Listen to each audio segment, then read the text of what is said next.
एक छोटे से कस्बे में समीर नाम का एक लड़का रहता था। बचपन में ही पिता की मृत्यु हो जाने के कारण परिवार की आर्थिक स्थिति बड़ी दयनीय थी। समीर की माँ कुछ पढ़ी लिखी जरूर थी, लेकिन उतनी पढ़ाई से नौकरी कहाँ मिलने वाली। सो घर घर बर्तन मांजकर और सिलाई बुनाई का काम करके किसी तरह अपने बच्चों को पढ़ा लिखा रही। समीर स्वभाव से थोड़ा शर्मीला था और अक्सर चुपचाप बैठा रहता था।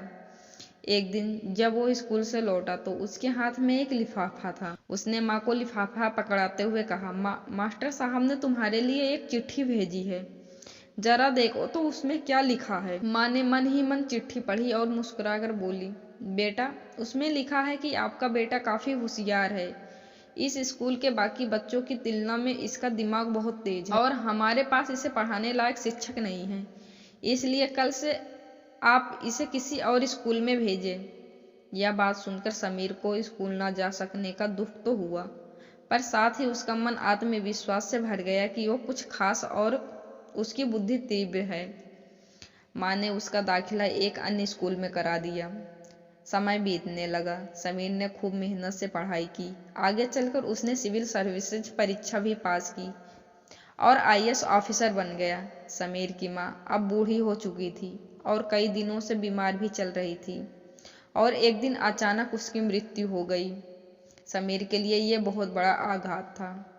यह बिलख बिलख कर रो पड़ा। उसे समझ नहीं आ रहा था कि अब अपनी माँ के बिना वो कैसे जिएगा। रोते रोते ही उसने माँ की पुरानी अलमारी खोली और हाथ में उसकी माला, चश्मा और अन्य उस अलमारी में समीर के पुराने खिलौने और बचपन के कपड़े तक संभाल कर रखे हुए थे।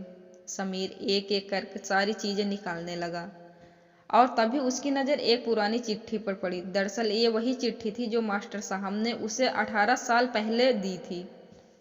नम आंखों से समीर उसे पढ़ने लगा। दोस्तों, आप अपनी माँ से प्यार करते हो तो चैनल को जरूर सब्सक्राइब कीजिएगा।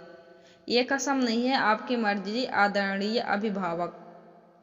आपको बताते हुए ये अफसोस हो रहा है कि आपका बेटा समीर पढ़ाई में बेहद कमजोर है और खेल कूद में भी भाग नहीं लेता है। जान पड़ता है कि उम्र के हिसाब से समीर की बुद्धि विकसित नहीं हो पाई है, अतः हम इसे अपने विद्यालय में पढ़ाने में असमर्थ हैं।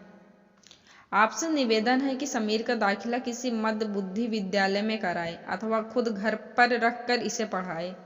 समीर जानता था कि भले अब उसकी माँ इस दुनिया में नहीं रही, पर वो जहाँ भी रहे उसकी ममता और आशीर्वाद सदा उस पर बना रहेगा। माँ से बढ़कर त्याग और तपस्या की मूरत भला और कहाँ हो सकता है। हम पढ़ लिख लें, बड़े होकर कुछ बन जाएं, इसके लिए वो चुपचाप न जाने कितनी कुर्बानियां देती हैं। अपनी ज़रूरतें मारकर अपने शौक पूरा करती हैं। अपनी ज़रूरतें मारकर हमारे शौक पूरा करती हैं। यहाँ तक कि संतान कितना बुरा व्यवहार करे तो भी माँ उसका भला ही सोचती हैं।